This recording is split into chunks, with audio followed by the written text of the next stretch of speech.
What is going on, good people? Bound for Glory 2020 review coming at you. DJ and Justin here. You can actually see us for once during the intro scene. I'm going to bring all the logos up so you can make sure you see everything we have to offer right here at the Instant Classic Wrestling Podcast, the only podcast that is always, and I mean always, an instant classic. If you want to listen to us, of course, you got Anchor, Apple Podcasts. You can also Google us. We are, as they say, Googleable. And if you want to watch us, usually first and foremost, we are live on Facebook and then YouTube shortly after. So that's all the different ways you can watch us. You can support and share us and all of that good jazz. But nonetheless, we're gonna let the intro play. That'll give you a chance to kind of see, what this crazy podcast we do is all about. How funny we are, how corny we are, especially Justin. But anyway, so once that gets all set, we will be ready to go, and we'll get this Bound for Glory review underway. Which I thought was pretty darn good. I'm not gonna lie, I thought it was pretty good show. I think Justin agrees it's a pretty good show. So he'll be here in a second, and we'll see you guys in just a little bit. Let's get it. And welcome to the Instant Classic Wrestling Podcast, the only podcast that is always an instant classic. And your And we want to punch Jim Cornette in the face repeatedly until he bleeds because he's stupid. They're fat.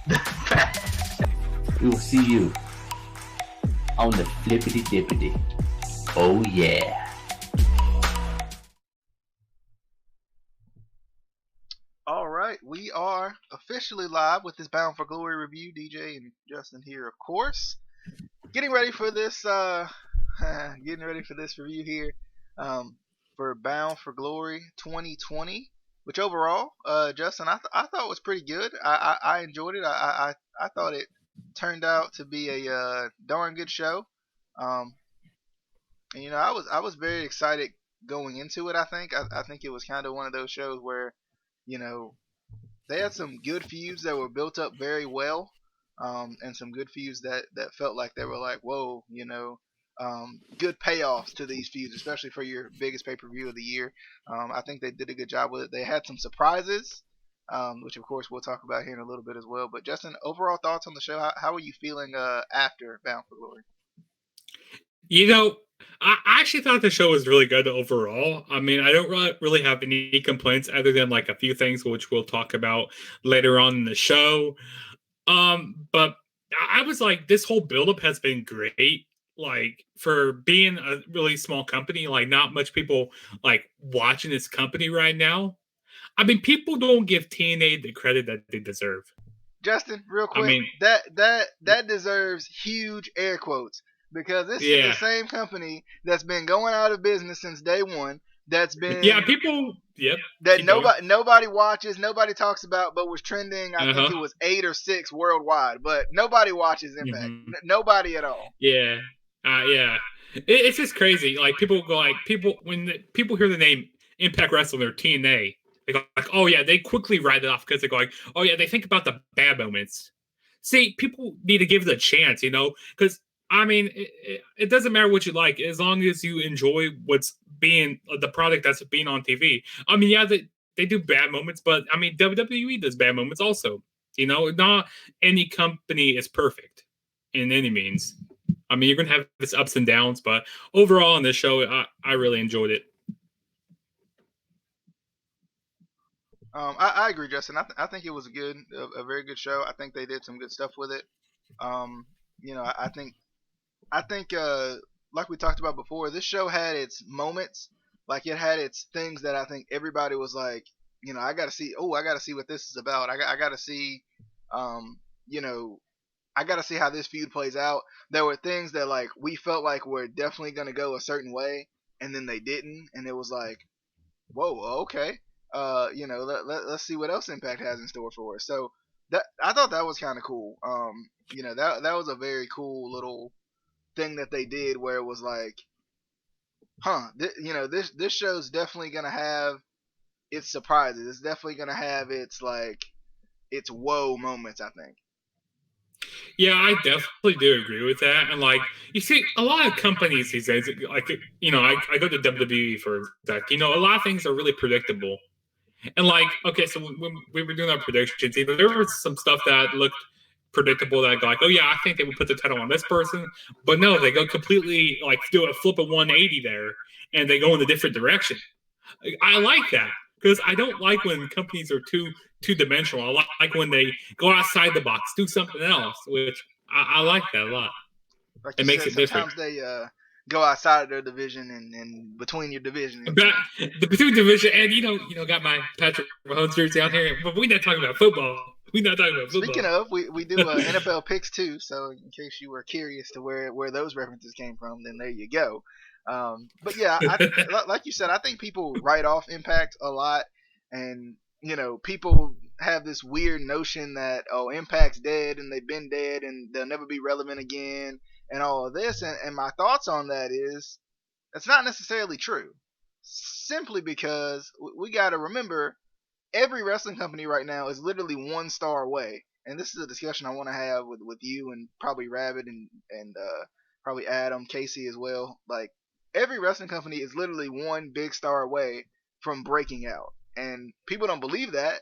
And it sounds crazy when you think about it, but it's really true. Think about some of the formative years of TNA in the ratings. It was when they signed some of their biggest stars, even though people want to. Oh yeah, that didn't. Yeah, that was the part that was terrible about. Yeah, people want to close their eyes and try to act blind to it, but it happened. So And also, I feel like why people don't watch Impact as much is because they're like on a smaller channel. I think if they eventually, because they've been on so many different channels these last few years, like ever since like 2015. So I think if they get onto like a bigger channel that's on cable television more, I feel like more people will get their eyes on it, more eyes on the product. But I mean, that's just my opinion, though. I can see that too, and I we've talked about this before, talked at length about this, just about how Impact has this weird way of being on these odd channels, and like some of their best ratings were when they were on Spike TV, which is a channel that almost everybody can get. I'm pretty sure practically everybody can get. And that helps. It helps to be able to reach in that way. I think. That's one of the things that is good. It does help to be able to reach. In that way and be able to reach and see like, okay, I can watch this company whenever I want to watch this company, and sometimes I think wrestling's hard to find, and especially now with everything going on and like having no crowd, you always have an excuse to not watch wrestling. And one of the things, speaking of not having a crowd, that hurt me a little bit last night, and I felt like took me away from some of the matches, especially like we had these big moments, we had these big returns, we had shocking title changes, and there was no crowd to soak it in. There was no crowd to soak in that moment of people finally winning championships, or for example, Sue Young and her return. Nobody was able to be like, whoa, and it's kind of like I feel like with Impact, that's the one thing that's missing. Because I like this match that I have on the screen now with the six-way scramble, the intergender match that had included Jordan Grace going after the X Division Championship. This was one of those matches that like I thought held its own even though it didn't have a crowd. But there were other matches that I felt like on this card. It's not that they were bad. It's just that I feel like I couldn't get into them because there was no crowd. I had nobody to push me one way or pull me the other way. But I mean, I cannot get used to wrestling without a crowd. We talked about it before. AEW's done a good job with it, with at least adding some sort of sounds in or some sort of people, at ringside or something. WWE has adjusted to it. The only two companies and of course New Japan has adjusted because they've done a really good job with the pandemic, so they've been able to bring fans back into the audience at a more of a frequent rate, easy for me to say. So I mean, I feel like that's what's missing right now for me, especially from Impact. Like, I think Impact puts on some incredible shows, but I get very frustrated at Impact because Impact at the same time is not adjusting to the times that we're in. Now, albeit they don't have the budget that AEW has, and they don't have the budget or the roster size that either AEW or WWE, that they possess. So that hurts a little bit. That hurts a little bit because you don't have so much of a roster to send out there and be like, hey, you know, you know, help us out a little bit, give us a little bit of crowd noise here, and they may not have the means to pipe in the crowd noise, like a WWE can or like a AEW can, with the financial backing that they've been given. So I mean, yeah, that's where I'm struggling a little bit with wrestling right now. And even with this show, like I thought it was good, it was enjoyable, but there were some things that like I felt like the cinematic match was one of the best matches because you didn't need a crowd to make it enjoyable, because it was in its own little, it was in its own little deal, so you didn't need a crowd to make it enjoyable. I mean, what's your thoughts about not having a crowd right now? I think it's hindering wrestling more than anything. Like football, we can deal with it a little bit. Other sports you can deal with it a little bit because you kind of can just get into the sport without a crowd. But wrestling is just it's an entire other beast that is not that doesn't really allow that. Yeah, like I mean, yeah, we talked about on many different shows before, and like on our predictions or any of wrestling shows before. And like I said, Impact, they're not adapting to these times right now, and the same with Ring of Honor, they haven't been adapting with it. And like you said, it's a smaller company, like a smaller company. They don't have the budget that like WWE or AEW has. But they could at least do a little something, I mean, they could go get some like crowd noises or something like that. I don't know, but it's still too, Justin, even if they hired like indie guys or something, like give me some, like you don't even gotta hire them. I think some of these local indie guys, or like pay them just a little bit, like not like barely anything, just to come in and just be loud a little bit, just to come in. Like some of these indie guys will be completely happy, within the area, would be completely happy with getting their face out there and being able to rub shoulders with some of these Impact guys. Like it's that easy. It's like if I had this issue, I would be going to get some of the young kids that look up to some of the college athletes or something. Like I'm talking about in sports, getting some of these young kids that look up to these college athletes or something, and having them come out there. You ain't even got to pay them, because if I can go to a high school kid and bring him to a college kid, and he can rub shoulders with that college kid and say, "Hey, I want to see what all do you do? Like what's the workout schedule? How hard is this? Like, how hard would it be for me to make it to the next level?" Same thing with wrestlers. It's the same concept. If these indie guys can see some of these professionals, like these guys who are at the top of the top, who have reached their dreams, if they can see these guys, talk to these guys, pick their brains, as they say, I mean, they would love it, and they would do it for free. Like they would literally come out there and make noise for free because it's wrestling. Like, and that's a great thing about wrestling, because like once you at wrestling shows, you can go be around somebody you don't even know, and you feel like you know them for your whole life. It's just crazy, and that's how that's how be with these indie wrestlers. If they were around the ring and stuff, because they film their shows in Tennessee.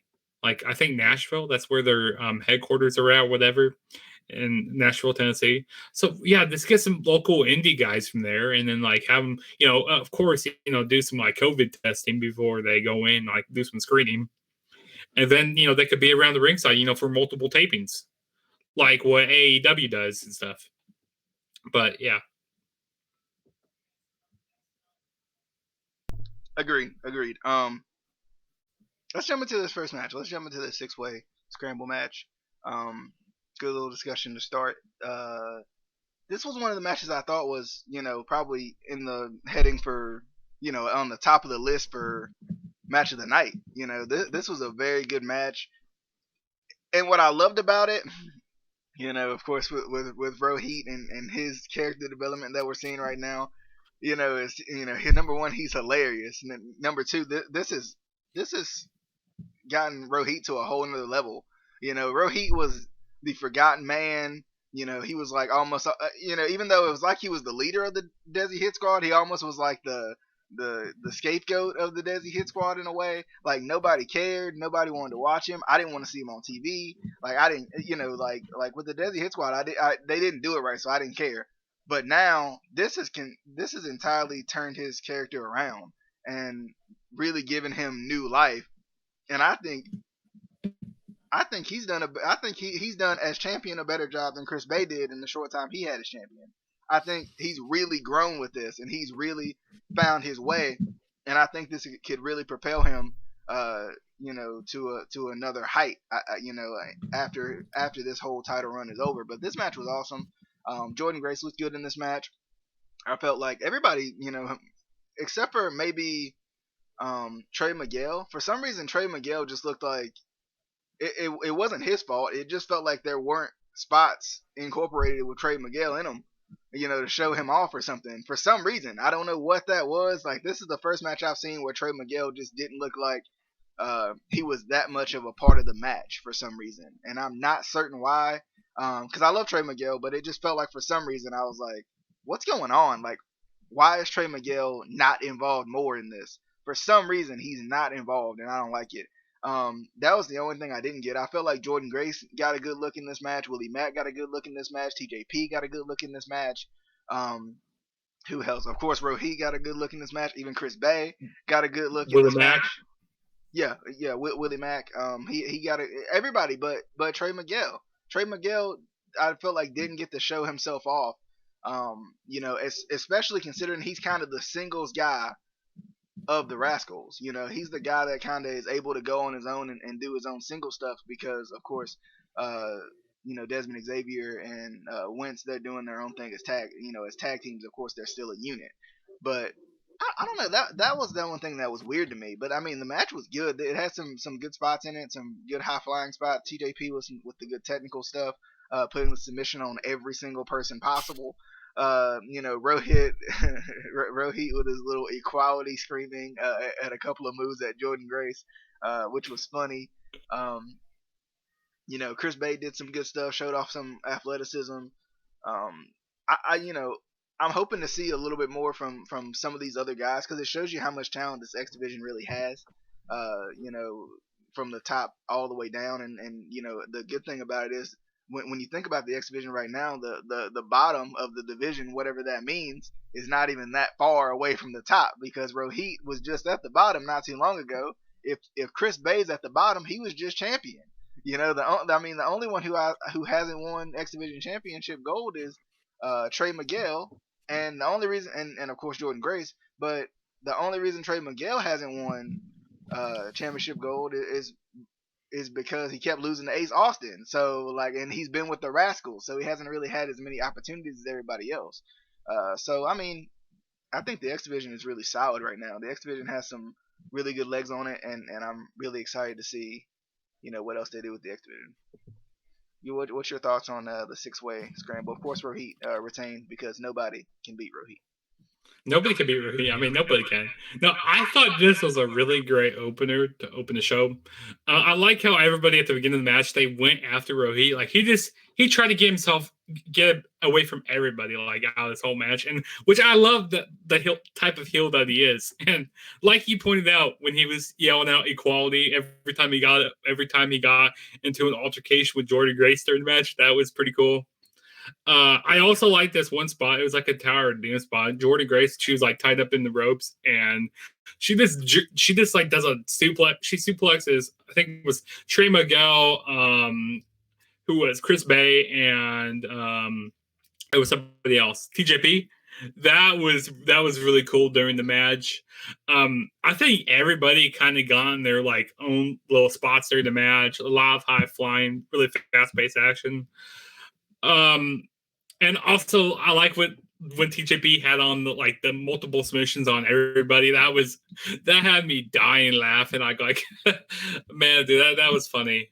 But in the end, I love that Rohit retained, and he kind of cleaned up the scraps after who was it? It was TJP. He hit a frog splash, he hit a frog splash, and then he came in, hit a running knee, and then picked up the 1, 2, 3. I mean, I like what he's doing here.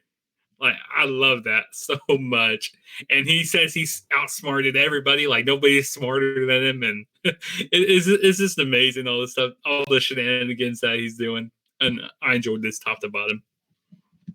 And also, Jordan Grace, she didn't feel out of place during this match. Like, I felt like she might have been like it would have been out of place. But she, I feel like TNA, they do a really good job with these intergender matches, which not really much companies are really doing that. Like, I feel like Impact has always been around the going around the curve before anybody else, like any of these other wrestling companies, like with intergender wrestling, because intergender wrestling has gone up a lot. Like after these, ever since Tessa Blanchard a few years, like last year, she won the World Championship. So I feel like intergender wrestling has been improving a lot lately, which I kind of, I like it, but if you do it badly, then, but I like it though here. It was Well, good. and two, intergender wrestling is, I think it's a little hard to book because you got to protect everybody. On one hand, Mm-hmm. you got to protect your female wrestlers and show that they're strong, but on the other hand, you don't want to make you want to make it feel believable. Especially because wrestling is one of those things where you do not see women winning, the male titles very often. They kind of have their own divisions, they do their own things, and they really don't cross paths that much. So, like you said, I think Impact has done a good job with it because I was a little surprised when Tessa won the world title. Of course, from Sami Callihan, I was a little upset when she won it because, of course, I love Sami Callihan, one of my favorites in Impact. I think his run was way too short, but I think they did a good job with her because she went from maybe I mean, in my opinion, at the time, the top women's wrestler in the world to being the world champion.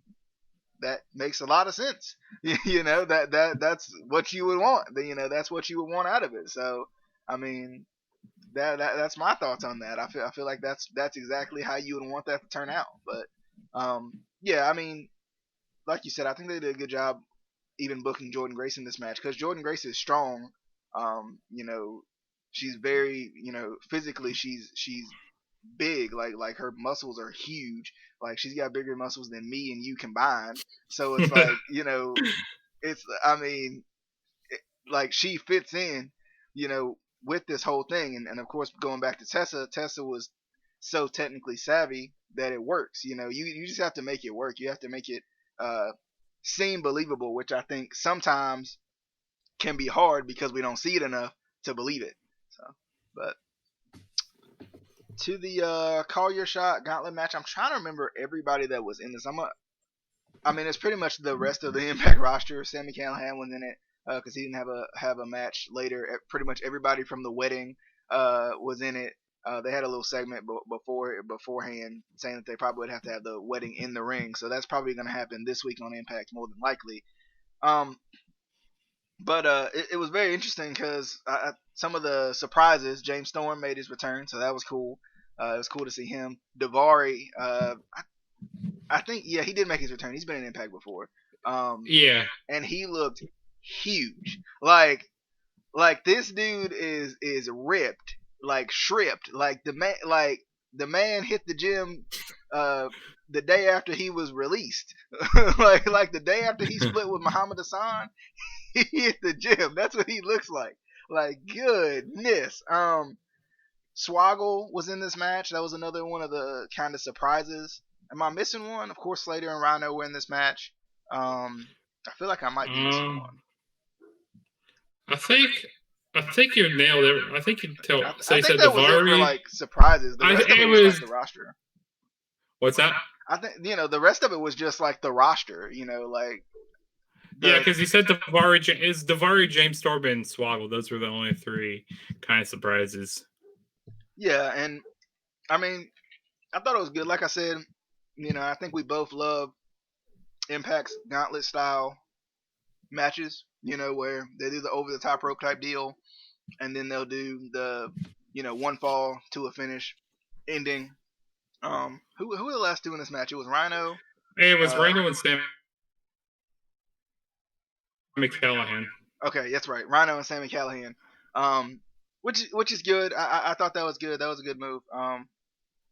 It was interesting because like there were a lot of people thinking that Sami Callihan was going to win this match. So they weren't thinking Rhino was going to win, and I think a lot of people came into it thinking that Slater was going to win and save both of his and Rhino's contracts. I was almost I was surprised that people felt like Rhino would lose this, but I think they were just saying that because they were going to extend the storyline with now Rhino's got to get his contract and Heath's got to get his contract, but so now Heath's got his contract, and of course Rhino retains his contract. So that's interesting. Of course Hernandez and Fallah Bahh, they did their whole thing with the water cash in this match. I think Hernandez eliminated himself to go get the water cash at one point in the match. So that was. And Fallah Bahh also eliminated himself during the match to go get the water cash because the water cash fell outside the ring. Right. That was funny. Right. That was funny. So yeah, I mean, for what this was, it being a gauntlet match, it was good. It had some funny things in it. It had some entertaining stuff in it. And this is one of those matches that I think you have to find the entertaining parts in it, because gauntlet matches and over the top rope battle royals are kind of all the same in a way. They kind of come off sometimes being the same, but I think they did a good job booking it. And it was kind of a good little comedic at times, funny at times, but serious at times. Little rest for the fans to calm down from the 6-way to start the night. So I mean I thought it was good. Of course Rhino won, and that's gonna be interesting to see what exactly they do there, because with Heath and Rhino. Now I feel like they might go after the tag titles, because I don't see Rhino going. I mean, I know I'm sure he would want to, but I would see him going after more of the tag titles than I would see him going after the world title or the X Division title or something like that. He's going to go after they're going to go after the Knockouts tag team. Right, they're going to go to that's what they're going to do exactly. But how are you feeling about the Call Your Shot Gauntlet match and how it played out? I thought it was, fun. Like, I thought, there were a lot of shenanigans during this match, but, that's what this type of gauntlet match is. But, like you said, the returns in this match, like seeing James Storm come back, that was pretty cool. Hopefully, this isn't just like a one-time blowout thing. Hopefully, he's actually back on here, because I would love to see a rivalry with James Storm and Sami Callihan. That would be awesome to see.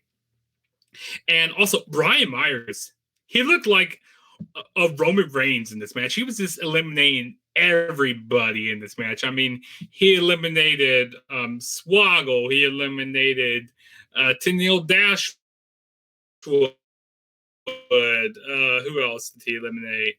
I can't think of everybody off the top of my head, but he was eliminating every single buddy until Heath came in the match and he finally eliminated him. But no, Brian Myers, he just looks really good. He's the most professional wrestler in this company. that's what he calls himself. But no, I thought this was really fun match, and also it's a shame what happened. It's a shame what happened with Heath in the match with him kind of getting injured. Like I went back to watch the show again, and I saw the spot where he got injured, like hurt his knee. And like during the whole match, like he was just kind of limping around on his knee. So I thought that maybe they were going to go with Heath, having him win. But I saw the referee coming up talking to Heath quite a bit during the match. So maybe they go like, okay, let's go with Rhino now. Because, we don't want to, because who knows how long Heath is going to be out. And like, we don't know how serious this injury is here. But no, this was so hopefully that he's not seriously injured here. I heard it was like he tore something in his knee, but yeah, I'm happy that Rhino won and finally he. Yeah, I had forgot about what's that. I forgot that he had gotten injured, and if he tore something in his knee, that's a rough way to do it. Yeah, because he tweeted something.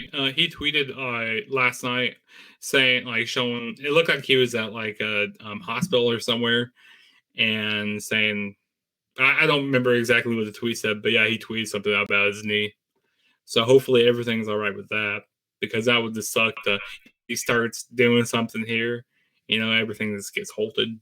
Yeah, But and I saw no, that too. it was Yeah, yeah. I saw the tweet. Yeah, but go ahead. Yeah, but no, this was fun. Like you said about the follow ball and Hernandez stuff, that was pretty funny. I was dying laughing at that. But no, this was fun though. I enjoyed it. Definitely, yeah, definitely. I enjoyed it too. Um, I think like we said, they did a good job booking this match.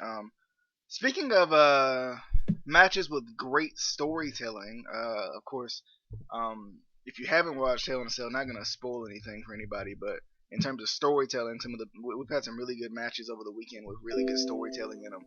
Of course, Rich Swann and Eric Young was one of them that was a very good storytelling type of a match.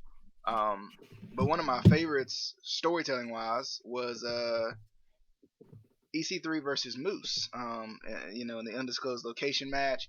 And I felt like, some people were like, I heard a lot of complaints on EC3's, his return and him kind of not jobbing the Moose per se, but, him losing the Moose in his first night, his first kind of real match back and all of that. Um, I mean, I think people are splitting hairs at this point. Um, with that whole deal. I think this match was hard to explain. This match was like it was so interesting that it was hard to explain. And I think people are like the reason I say people are splitting hairs is because number one, I don't think we understood what the control your narrative character was in the first place. We didn't learn it until this match. This match is what told us what the control your narrative character was and what direction it was going in. We always thought it was the fact that EC3 was trying to, we thought it was an EC3 versus TNA thing. Where, because at first, you remember at first when he first came back, that those first couple of promos, he was talking about himself and like even in this match, he flashed back to his former self and not want to do things like his former self did, like the elite of the elite EC3 version, like Dixie Carter's nephew. He didn't want to do stuff like that.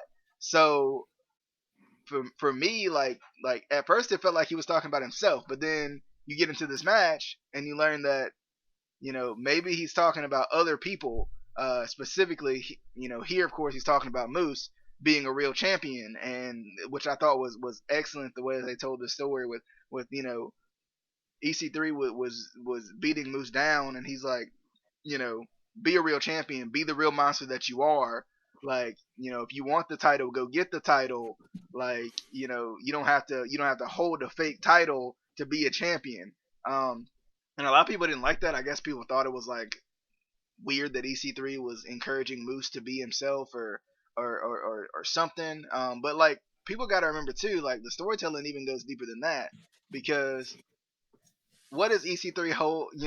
As of right now, what does EC3 hold more dearly than anything else? The TNA World Title. That's his biggest achievement right now. That's literally his biggest achievement. That's the biggest thing he's done in the wrestling business is held the world title and really like put a company on his back. So like that's huge. Like for Moose to come in and act like the world champion, but then of course have the potential of being a world champion. EC3 telling the story of, hey, you got all the potential in the world, but you're not world champion. Go get what you want. Control your own narrative, as he says. Control your narrative. And I don't know. I think maybe something tells me this is setting up like a faction or something. Like the way it was, like him working with Moose that in depthly, like it's not even a word.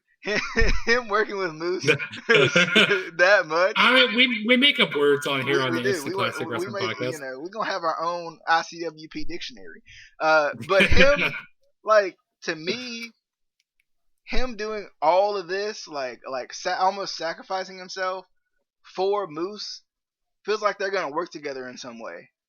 Which is interesting because to me, like a lot of people are like, yeah, we want EC3 back. We want EC3 to be world champion again. But like, I can wait. I can wait on that because I want to see what else EC3 can do. Like, that's the cool part about this character. We've never seen EC3 have a character like this. He's always been the elite of the elite. I'm better than you. I'm entitled. I'm all of this. And this is just so much different than that. This is such the complete opposite. So there's so much more to this character, I think, that we don't even know yet. And that's kind of like, and it reminds me a little bit of like Bray Wyatt too, where like there's so many layers that literally has taken us years to get to, to get through. Like the Fiend was a product of Bray Wyatt that Bray Wyatt talked about like 4 years ago. So like this is another one of those characters that has so many layers that I think we haven't even stepped on yet, because like we talked about before, EC3 was talking about himself at first, and then he saw the mistakes he made, and then went to Moose about it, and now maybe it's gotten Moose to be better than he's ever been. So, I mean, wouldn't you want that? Like, I personally don't want to see EC3 champion right now. Maybe in a year or so, maybe in 6 months or so.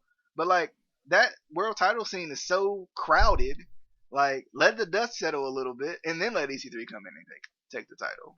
Like, because that's probably eventually his narrative, right? like that's eventually where he's going, is to reclaim what's his. So, but I mean, overall, I thought this was really good. I thought the storytelling, and it was really good. It really brought from some clarification on EC3 and his character, and it really kind of brought out the Moose we know and love. This like monster Moose, this athletic freak Moose. This kind of like I can destroy everybody type of a Moose, like this world championship material Moose. Like I mean, we've been saying Moose should be world champion for how long now? Like literally since he went to Impact, and he hasn't won it yet. This is the closest he's been, is finding the TNA World Title and carrying it around and defending it. So, I mean, I enjoyed it though. I thought it was really good. What's your thoughts on EC3 versus Moose? I thought I really enjoyed it. Also, this is probably also you have what was that? I have been warned. I have been, indeed, I have. And also control your narrative. But no, I really enjoyed this a lot. This is probably one of my favorite cinematic matches of the year, in my opinion. There's only like really one gripe I have about this. Like when those people were, or whatever EC3's minions or whatever they were banging on the ring apron or the mat for a little bit. Like that was kind of getting annoying. So if that was going to happen during the whole match, I was going to kind of get upset. But Moose, he was getting upset. He was like, "Hey, knock it off!" And like those people knocked it off. But I also like the attire that Moose was wearing, like that all white attire. Because I mean, we saw some blood here. This was very gory. Like this was very a brawling style match. Something that I would see in a movie. And I also kind of liked the music that they were playing. I mean, that's a small little part about it. That was pretty cool. And also like the dialogue that they were doing back and forth. Like, Moose saying, why are you going after me? Why? And he keeps telling him to talk. And I also like when EC3 was talking to him, saying, tell him like the mistakes that he made and stuff. And he's saying, be the Moose, be that monster that everybody wants you to be. Like DJ said. And finally, Moose was saying all that stuff. And then I remember EC3 goes like, yes, that's what I want you to do. And I feel like this was helping both guys out at the same time here. Even though that's kind of weird to say. I mean, like wrestling it's crazy because like you need both guys to work together here. And that's what both of them did. They both made this thing really good here. And I don't think there was really a winner or a loser here because, there wasn't really a 1, 2, 3. There wasn't any pinfall really here. So I don't think that anybody lost right here. But I just like how cinematic this was. And I like the directions that they went. It was different from like all the other stuff we've seen throughout the year. And I feel like, we're getting accustomed to seeing cinematic matches on all these big shows and stuff, which is cool. And I remember the announcers, Josh Matthews and Don Callis. They kind of allude, going like, "So did EC3 help Moose out here and stuff?" Like after the match was over, like they were. But I feel like we finally got the clarification why EC3 is doing what he's doing, which is awesome. And the storytelling of this is awesome. And I don't think this is over by a long shot. I think they're going to continue this more, and it's going to be exciting to see what happens with this. And I actually hope that Moose goes for the world title really soon here, because, like he said, ever since he's got to Impact, he should be world champion, which is crazy how he hasn't won the world championship. Like it's mind boggling. He's one of their top stars. It's just crazy. But no, I really enjoyed this. And I also like, there was one spot during the match where they had the guardrail, like you alluded to. We were watching the show together, and like there's just a random barricade like crossed over, and you're like, someone's gonna go through that barricade. That was a nice spot during the match. But no, it was fun watching that. It was fun match. Definitely. But like I said, I don't think there was really any loser here in this match. Agree. I think they kind of built on each other. Mm-hmm. Moving into Ken Shamrock versus Eddie Edwards. This was just one of those matches for some reason I couldn't get into. I'm not certain to why. Like I don't know what it was about this match that just wasn't resonating with me. But like I could not get behind this match at all. And like I said, I think this is one of those matches that maybe needed a little bit of a crowd to like help it out, to push us a little bit, to kind of help us like find the emotion that we needed with this one, because I just wasn't impressed.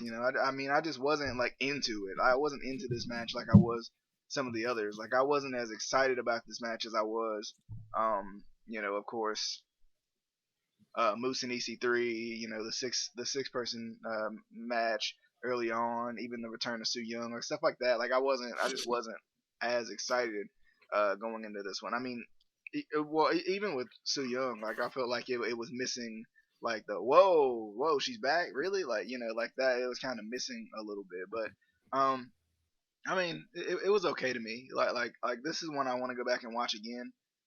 Just because like I felt like I kind of tuned out a little bit watching this match, maybe because of the lack of a crowd, or just because I wasn't really interested in this storyline. Like this storyline is interesting too because it stems back to Sami Callihan and Eddie Edwards' whole deal, their whole ordeal.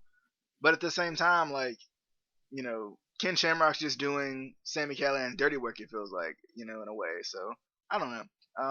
It was okay. Ken ended up winning with Sami Callihan's, help. He kind of turned the lights off with his little hacker thing, his little hacker thing that he does. He turned the lights off and with his phone. Right, right. But I mean, it was okay. What's your thoughts on Shamrock, Eddie Edwards? I have to agree. I think this match, I'm not saying it was bad, but it was just kind of, I don't know. It was just odd. This match, I really finding myself really wasn't into the match. I kind of zoning out during the match and stuff. I think this is kind of this, sleeper match of the show, in my opinion. Like I said, not saying that it's a bad match, because both these guys, are great in the ring, and the two different contracting of styles, because you had Ken Shamrock doing more of the MMA type of style of, wrestling, and then you had Eddie Edwards doing more of like a, more pure wrestling type of style, do more of that, which I like that different contracting of styles during the match. But yeah, I was kind of expecting them to give Ken Shamrock to win because, he was inducted to the Hall of Fame earlier that night. So I go like, why make him lose on his Hall of Fame night? And hopefully this is the end of the whole rivalry here, because I don't want to see this continue. Like I said, I agree. This match was just really odd and stuff. Oh no. And after what we've just seen, that big cinematic match, I feel like, I don't know, like you said, there should have been a crowd for this match because maybe I would have been more into it. But I don't know. There's just something off about this match. But like I said, wasn't bad by any means. But yeah. Yeah, that's kind of how I felt. That's kind of how I felt too. Get into the tag team title match with the North, the Motor City Machine Guns, the Good Brothers, and Ace Austin and Madman Fulton.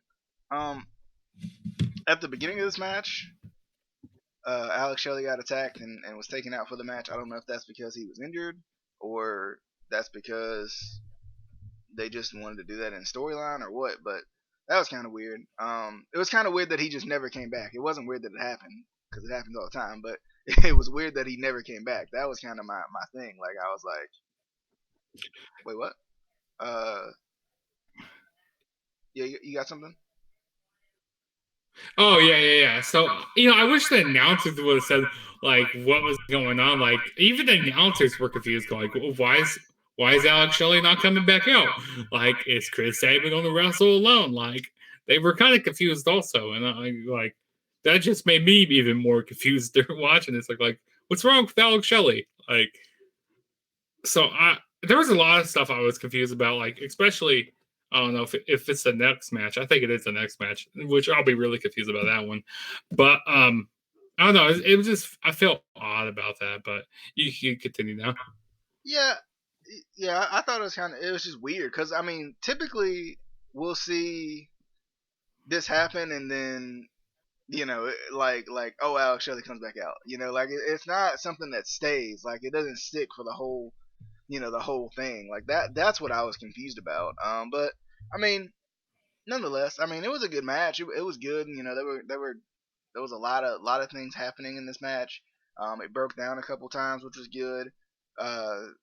These four-way matches are typically pretty wild. They typically have a wild side to them. But other than that, I mean, I thought it was good. Like, I mean, I thought it was a pretty good match. I think there was so much going on, and I guess it's kind of like the six-man match earlier, and even the gauntlet match a little bit too, where these matches you don't really need as much of a crowd because there's so much going on that it kind of keeps you going, and keeps you on your toes the whole time. But I mean, nonetheless, I mean, it was good. I was surprised by the ending. I did not expect the North to regain the titles. I've been talking about for a while what the heck they're gonna do with the North without the titles, and I guess give them back the titles. So that that'll be interesting. But I wouldn't be surprised if they don't. I wouldn't be surprised if they lose at Hard to Kill. I just because like they just had the titles for over a year. I think they became then. I mean, they definitely became the longest reigning tag team champions in Impact's history. So it's kind of weird that they decided to give them the titles back. But at the same time, I like the North so much that it's not a big deal. Like I'm completely fine with it. I'm completely fine with the North being tag champions. But anyway, what's your thoughts on this four-way match?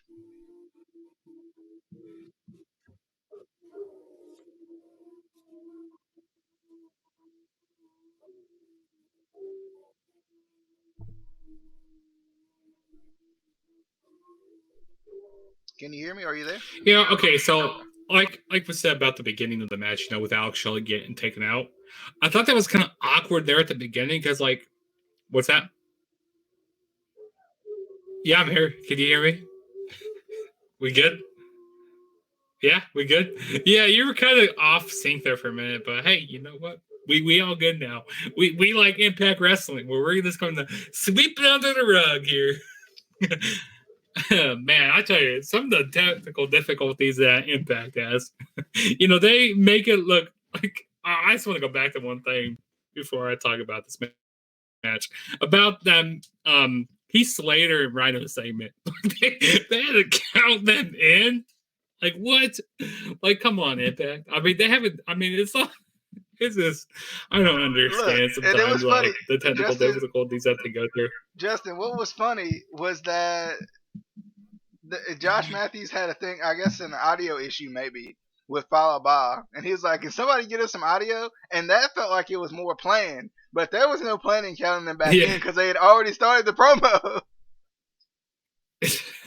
I just thought it was funny, like I understand it, coming from my background, I get it, but like it's just funny, and a little frustrating when you're on the other end of it. But I was like, what is happening right now?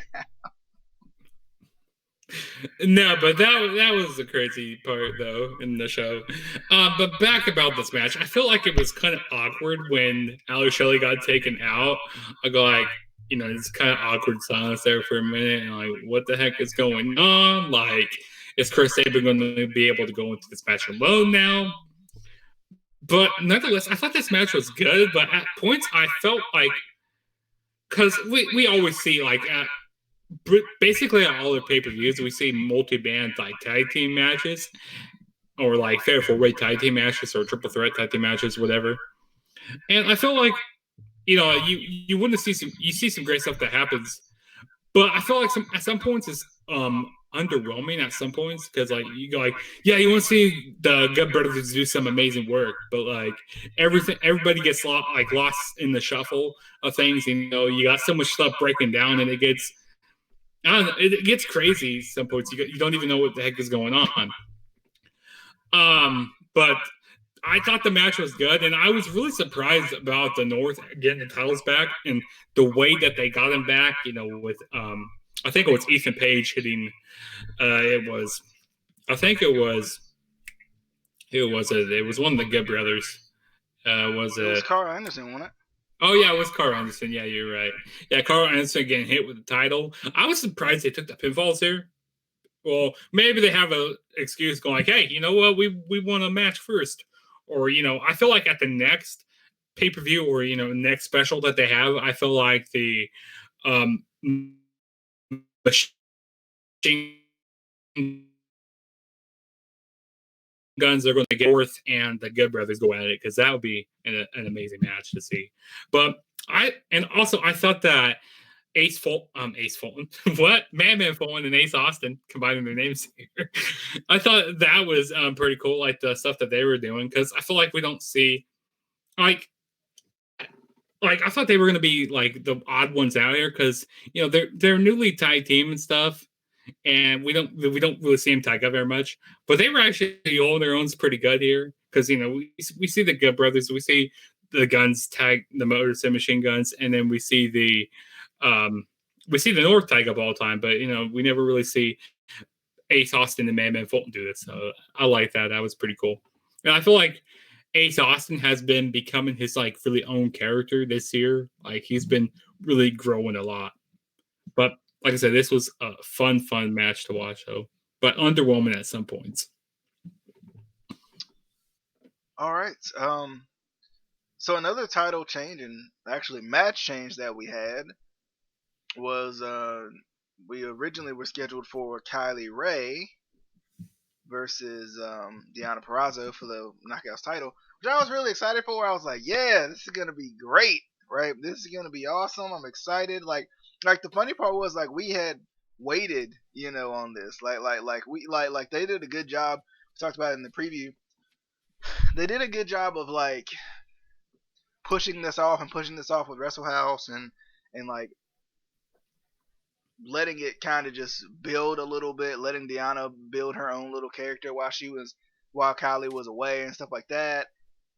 And then out of the blue, Kylie, of course Kylie's music plays. No Kylie. No reason why she's not there. Just here comes Su Yung. Here she is. And they're also and I don't know, maybe this is me nitpicking or looking too much into the minor details here, but I also thought it was weird that Su Yung. It wasn't weird that she came back here because they injured Susie, but like, is Su Yung like able to heal from a broken arm supposedly that Susie had? Since they are technically the same person and that's been documented. That was weird too. That like, I would have. I don't know. I expected them to do something with the arm. Not even have it in a sling or anything. Just like maybe have extra marking on it where she like healed it or something. I don't know, something. But that was kind of weird. But I mean, It's nonetheless, those it's those demon powers she has. She's yeah, all magical powers. that's what it is. But yeah, I don't know. This match was another one I really want to go back and watch because I did enjoy it. They had some really good spots, especially on the apron. I know Su Young hit a really good, really nice move on the apron on Deanna. It was very physical. It was kind of personal too. And I love the kind of psychology of her trying to do the mandible claw, of course. That little psychology at the end with close to the end with Deanna locking in her submission hold, and then Su Young does the mandible claw while she's got the submission hold on and she's got to break it. That was cool. I always like stuff like that. That was a very good little chemistry right there that they exhibited.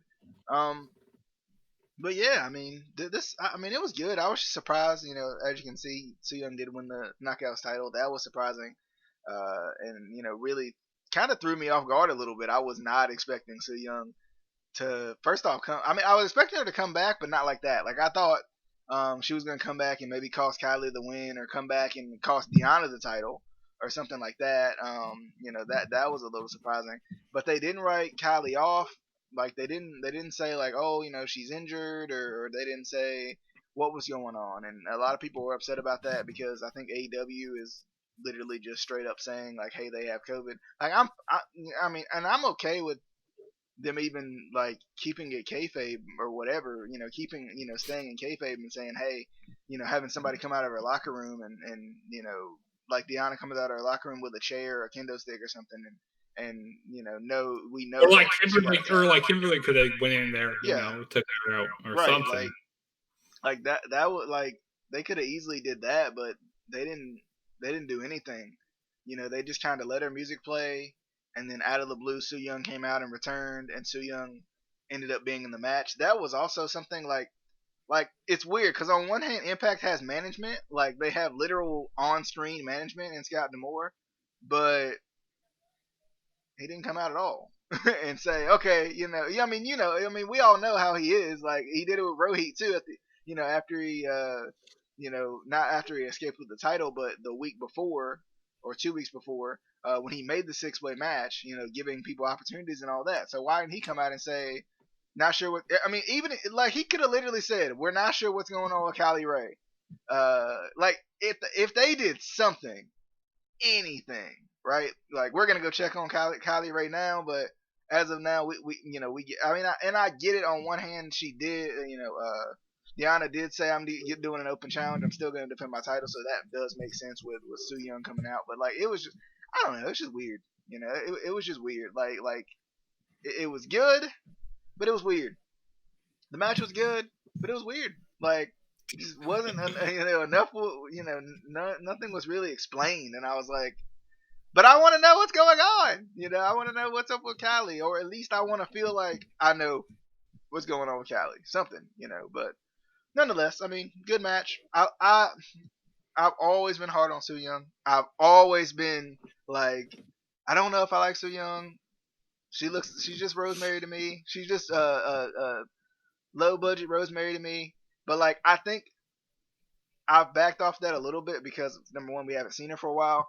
Number two, like I like Susie and I like the versatility she shows with the Susie character. So I think I'll be able to like understand her a little bit more. And plus, I mean, you got to remember when I was first watching Su Young, I didn't know anything about her. She just came to Impact, and they didn't do a good job of booking her at that time. They literally just booked her as a Red Rosemary at that point. So like I needed more than that, and hopefully now that she's champion, we could possibly get more than that. And now that we've seen her whole little Susie persona, that we may get a little bit more with her. But I mean, good match, interesting. Where's Kylie Ray? I want to know. I miss Smiley Kylie. Justin, thoughts? Okay, so this is the match I really kind of have a gripe about, and I think everybody does. Because, we were all, I mean, even when we were doing the predictions, we were expecting this match, and I thought this match was going to be a great match, and this was going to be one of the best matches of the night. and this happens. I mean, the match wasn't bad. The match wasn't bad at all. It was a good match. It was just random. Like, I wish, like you said about the kayfabe part, have somebody come out of our locker room, keeping it kayfabe. Someone injured her, so she can't be in the match. So that's why Deanna Purrazzo is doing this open challenge. And also, having Su Yung come back so quickly. I definitely agree with what you said about like how they should have prolonged this. It's weird. Maybe they should have had somebody else come out. I don't know, but having her come back so quickly is just random, in my opinion. Because but I like how you could change her character on the snap of a dime. It's crazy how quick her character changes. But this match was good in my opinion. And also, I don't like how all these people are speculating, going, oh, she has COVID. Oh, she got injured. Oh, she's on bad terms with the company. That's all speculations. Like, I wish Impact would have clarified what's been going on. Like, what's going on with her. But they gave nothing. Nothing throughout the night. They didn't tweet anything. They didn't put anything on social, they didn't put anything on social media. They didn't tell on the show. I mean, actually, I heard that they did that on the pre-show, saying that Kylie Ray wasn't there. But if they do it on the pre-show, exactly. Go ahead. That's what I was about to say. If you do it on the pre-show, then why not do you it? You gotta do it on the main card. I don't understand sometimes. What I saw, Justin, too, people were upset that they promoted this match and didn't go through with this match. But wrestling companies do that all the time. They write people out of matches all the time. Like they'll promote it and then, got injured, can't do it, right? That's what, I don't have an issue with them changing this match on the fly. I just don't like that they didn't give an explanation. Yeah, it was why they did it. Like they didn't keep with kayfabe or something. Give us something to latch on to so we know what's going on. Even plant the seed. Was it Su Yung that did this? What's something, anything. I'll take anything. Just to know why we're not getting because you can't. I do agree you can't promote a match and then randomly not have that match. You literally can't. Even when they had promoted WWE had promoted Apollo Crews versus MVP for the Intercontinental for the U.S. title that time, and Apollo, I think they said he had COVID at the time. I think that's what it was. And when Apollo wasn't going to be there, and they up to the point of the match, but they still wrote him off with an injury. So you got to do something. You can't just be Su Yung, get out there, go win the title, your turn. It also makes you wonder, was Kylie going to win the title this time? See, because I thought they were going to wait on Kylie winning the title because Deanna literally just won the title. Now, I guess I got a question for you. Do you think this protects Deanna Purrazzo a little bit because she wasn't prepared? She wasn't prepared for Su Yung. If anybody, she's prepared for Susie to have an injured arm. She's prepared for Kylie Ray. Does that ease the pain of Deanna not being the champion anymore? Yes and no. I don't know. I feel like she just lost the title too quickly and really random. Su Yung won the match. What? That didn't make sense. As we did in our predictions, I had Deanna Purrazzo retain him because I feel like it's just too early to take the title off of her. And maybe I don't know. Maybe they wouldn't take the title off. Maybe they were supposed to take the title off her, but I don't know. It's just really weird. But I was watching somebody's other review, and she was saying how since we didn't get this match, they were going what would this give you a title change right here? So maybe they were supposed to have Deanna Purrazzo retain with Kylie Ray, but right here they go, let's just change this whole entire plan and let's give her the title. And then maybe they could do something, maybe they could build something with the storyline. Go okay, yeah, I would maybe this week on Impact, she go I wasn't completely prepared for that. I want my rematch.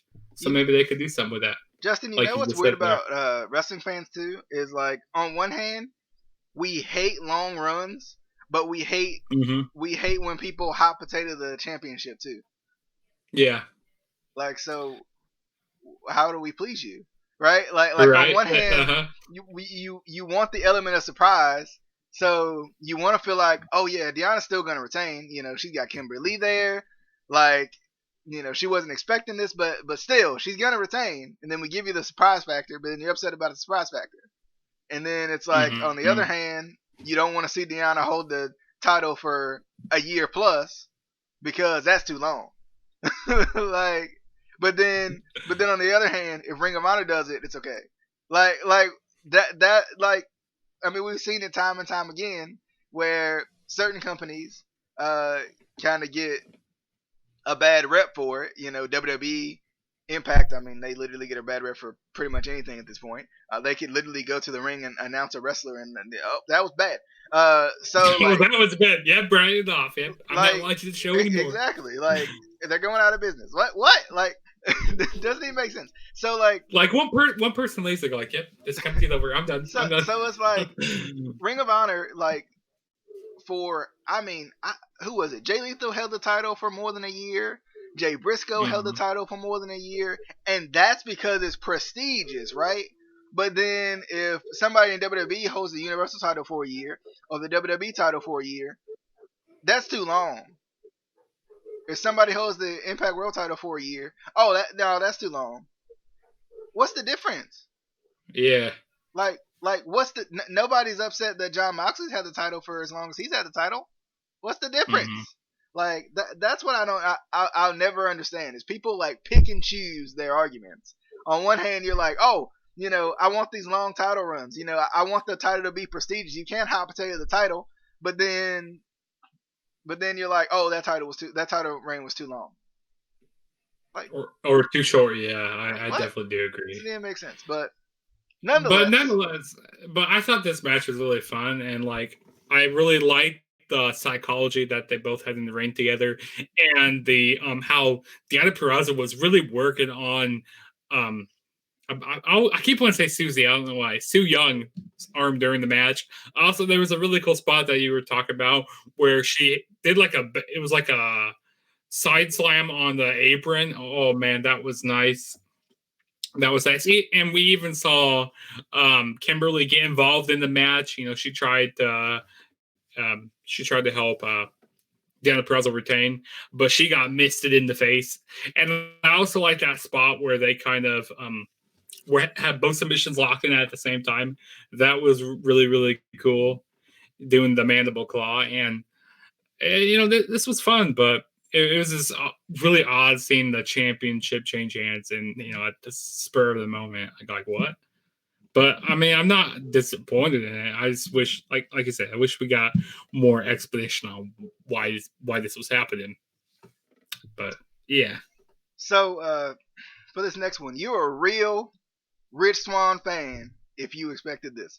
You really are. Like you gotta be like a legit like Rich Swann fanboy to be like, yeah, I knew Rich Swann was gonna win the title. Cause I didn't. He shocked the heck out of me. EY versus Rich Swann and a feud that we have both documented is very personal, and you know, Rich Swann tried to end his career. No, EY tried to end Rich Swann's career. I mean, for this match was good. You know, it had its physical moments, it had its technical moments, you know, and stuff like that. That was good. Like, I'm thinking EY's gonna win. Like even to the very end, like even when Rich Swann won, I'm like, wait, what? No. EY gonna get up and power drive him or something. Nah. Like Rich Swann hit that. What was it? Was it a Phoenix Splash? It was a Phoenix Splash, yeah. Okay, yeah, he hit the Phoenix Splash, and then he like sells it, right? Like he sells it, and then he or no, did he win? No, he won by the Phoenix Splash. Won with the Phoenix Splash. What did he hit? He hit a frog splash. Yeah, that's what I was thinking. He hit something and sold it, and then went back up and tried something else. That's why, and at that point, I was like, yeah, EY's gonna get his knees up, and he's gonna power drive him, and he's gonna win. And then it didn't happen, and I was like, Literally, like I was literally like mouth open. we were on the phone, and you saw my face. Like my mouth was wide open. Yeah, I think we both said what, like collectively, because it was so surprising. Like, I mean, this one came out of left field, and on one hand, I'm okay with it. Like, Rich Swann is not one of those guys that's like always been a joke. So like, whoa, he won the title. It's so surprising. Like, Rich Swann's always been a good worker, but he's never felt like he's been a world champion. Like I've never looked at him in that way. Um, whereas like I can take it back to like a guy like Sami Callihan who took a long time to get a world title, and I guess because he was small, like it felt like he wasn't he wasn't a world champion until he actually won it. But it felt like he was always on the cusp of being a world champion because his promo skills are a freaking one.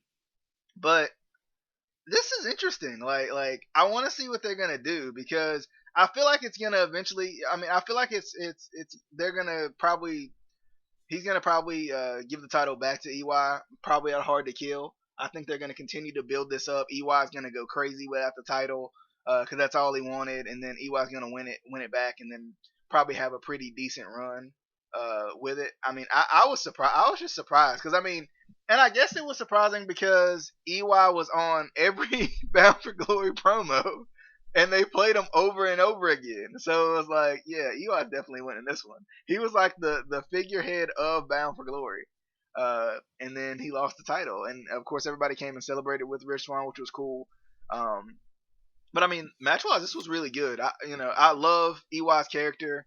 And I thought EY spit too much. When he used to spit in the air and then bat it into the crowd or something, or you should just spit in the air and just into the crowd. But Rich Swann spits far too much. This man slobbers more than any wrestler I've ever seen. Like, this man will get hit and like, like I'm just like, really, Rich? Really? I mean, it's got to be between him and Sami Callihan because Callihan does similar things where I'm just like, stop it! Like, would you it looks disgusting. Like, oh my goodness, it's crazy. Like, I'm like, there was one point in the match where I saw Rich Swann spit on his hand. I go like, is he gonna slap him in the face with that? Right. I was like, no, stop it. But yeah, like, I mean, the match was good. Like, the match was just good. I mean, I enjoyed it. I thought it was a really good match, really enjoyable. I'm excited to see what exactly they're gonna do. With Rich Swann as champion, I've never seen Rich Swann. I mean, of course, I've seen him as like, we've seen him as X Division champion, we've seen him as cruiserweight champion. I think he did pretty good in those roles. But I think him working with Eric Young, like, is awesome for him too because Eric Young's such a good promo guy that like them going back and forth, like they can just build off of each other and really make this into a really cool feud. I got a feeling. I got a feeling that he's gonna.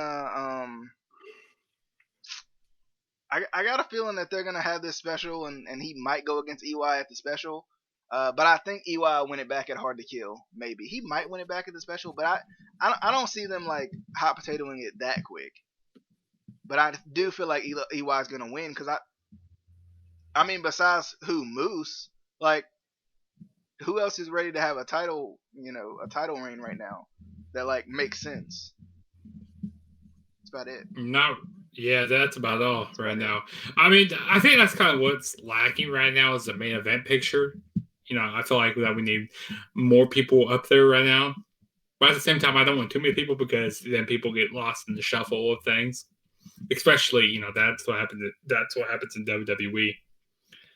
But no, this match was fun. Like, I really enjoyed like the two different contracting of styles between both guys. You had the more methodical pace of Eric Young, and you had the more high flying style, the more fast paced style with Rich Swann, which is really cool. Real quick, speaking of styles, and not AJ, but speaking of styles, it was interesting because I like how, and the commentators did a good job pointing this out, but like, it was at one point where Rich Swann got dumped on the apron, and like landed Oh yeah, he got awkwardly or dumped on whatever. his head, dude. That was Yeah, a good and then spot. EY started to go after his neck instead of his leg because that's what Swann was expecting for him to go after his leg. That was very Yeah. good storytelling.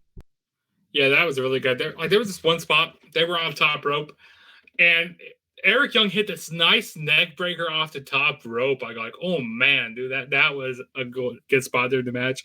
But I like how Eric Young, like, it's crazy. The noises that they make without there being any crowd is crazy. Like you hear this like weird noises that they make. You go like, ugh, like especially Eric Young. He's making these like weird gasping noises. He's going like breathing noises. It's crazy. And back to stuff he's saying about Rich Swann spitting a lot. It looks like he has some blood coming up, bleeding out of his mouth a little bit during the match, and the announcers even alluded to that.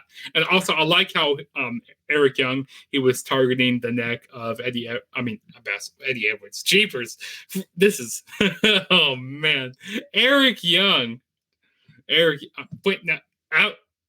Rich Swann. Okay, there we go. Finally. No, but also I like when Eric Young was talking and he was like, "You're almost there, Rich. You're almost there." Like he was trying to pull himself up. You're almost to the turnbuckle. You can make it. And then he just punches him back down. And like he keeps talking to me. He goes like, "Stay down, stay down." I just love the dialogue that Eric Young was saying to Rich Swann. He goes like, "You're almost there. You can make it. You want to be that person who never dies. You can make it." No, but I really love that there. But like I said, like Rich Swann actually winning the title was like shocking. I go like my mouth was on the floor. I go like, what the heck just happened? Like, did he actually just win? Like, am I dreaming or something? But I like that he's the world champion because it builds up new stars to go up to the main event scene. Because I remember back when Eric Young first won the world title, like he's not going to be a serious world champion. But I like how they're building new stars over here in TNA. Like, okay, maybe this guy could be a world champion, but in different companies, we never see them in this type of role. So, which is going to be pretty cool to see here, see what happens with this. But overall, I really enjoyed this match, and probably one of the best matches of the year for Impact. One of the best matches in my opinion. Well, and we talked about it too. Sometimes when you win the world title, it like changes your entire stock. Like it changes like exactly who you are. Like I understand that Casey's a big fan of mid card EY and like everything that EY's ever done, but like WWE's not signing EY without that world title run. It's not happening. Exactly. Same thing with AJ. Like I love AJ and I think AJ's great. But AJ didn't start like being this best wrestler in the world until when? Till he won the world title. Like and until he went over to like New Japan saying, "Oh, yeah, everybody was talking about AJ Styles," and but that was after he became world champion in TNA. Yeah, to put him on that, to elevate him to that point. Yeah. Like same thing with like a guy like Christian when he came in. Like when he came in, he just felt so different when he won the title. Like it was like, whoa, like this is Christian? This is Christian? Are you kidding? So like that, that kind of like I feel like winning the world title does change who you are. Same thing with Jinder. Jinder's another one that like nobody, like zero people were thinking that Jinder number one was gonna win the title, but we're like, you know what, Jinder, man, I'm telling. But when he won the title, you're like, I could see this. I could see this. Yeah, I definitely did agree. Like that really changes your stock once you win that world championship. And then, when, like say, I don't know, say Rich Swann ever goes back to WWE, this could change his whole stock over there in WWE. But, I feel like if he will go back right now, he's a little too small, and Vince likes them big guys, but I'm happy Rich won the title here, but I felt, and I think you agree with this also, I felt like this match, they should have had a crowd here, and they should have had a crowd for like, at least have these wrestlers who came out and congratulated him should have been out ringside, cheering for Rich during the match. They should have had that, which I don't understand why they didn't do that. But yeah, it was good though. Yeah, definitely agree. I think. I mean, I love Bound for Glory. I thought it was really good. Real quick, because I think we're about done. Um, real quick, I'm gonna pop up the different ways you can listen/watch. While we talk about our match of the night, what would be, Justin, your match of the night? Mine, Moose versus EC3. Perfect storytelling match, cinematic match. You don't need a crowd for it. Like, I don't get the clarity on EC3's character until now. Without that match, I'm still like, whose narrative is EC3 controlling? So, what's your match of the night? Okay, so this is kind of hard. Okay, so mine's either between the main event or the Moose and EC3. I'm gonna have to say the main event here, just because of the shock value and how well these guys work together in the ring. But my second pick would I think this is really dead even though the Moose and EC3 and the main event. But no, this, like I said, I mean, there was not really anything bad on this show. Everything was actually pretty good on here, except for some weird decisions, not clarifying things. But no, it was good though. It was Take really out the fun. technical difficulties and the some of the weird decisions. We got a Jameis Winston. No, I'm kidding. but Jameis Winston type show. No, but definitely. I mean, I thought it was good. I enjoyed it. I enjoyed Bound for Glory this year. I want to go back and we always talk about going back and watching some older ones and seeing somebody was quoted to say, and I wish I knew his name because I call him out, but somebody said this is the worst Bound for Glory since 2017. I don't even remember 2017 right off the top of my head. But I kind of disagree because I thought this was a pretty good show. Like, I think you put a crowd in this, in this arena, and I think this is one of the best shows of the year. If you put a crowd in this arena to keep everybody going, this is because I mean, AEW's had some duds this year. So of course WWE. I think it's been a pretty strong year for WWE. They've had a couple of iffy pay-per-views, but I mean, I think given the circumstances, I think it was a pretty good show. It had the shock value in it, which is what you want from your biggest pay-per-view of the year. So yeah, I think this is a really solid show. Any final thoughts before we sign off? No, I mean, like I said, a really solid show. I mean, yeah, one of the best shows of the year in professional wrestling, in general. It was fun, and I feel like if they worked out some of these duds, this could be even better than that. You know what I mean? So it was fun though. I enjoyed it. Agreed. I think we are going to do the Hell in a Cell review possibly Tuesday. I know I'll be doing some things with Justin on Juggernaut 097's YouTube channel. So we'll be over there doing some reviews. I don't know if we're doing one for this one. I can't remember right off the top of my head, Justin. What are we doing? I think we're gonna do the Hell in a Cell review tomorrow. Right. So then yeah, we'll do the Hell in a Cell review tomorrow, and then we're also going to do probably a watch along. I don't know what channel we're going to do it on yet. Right.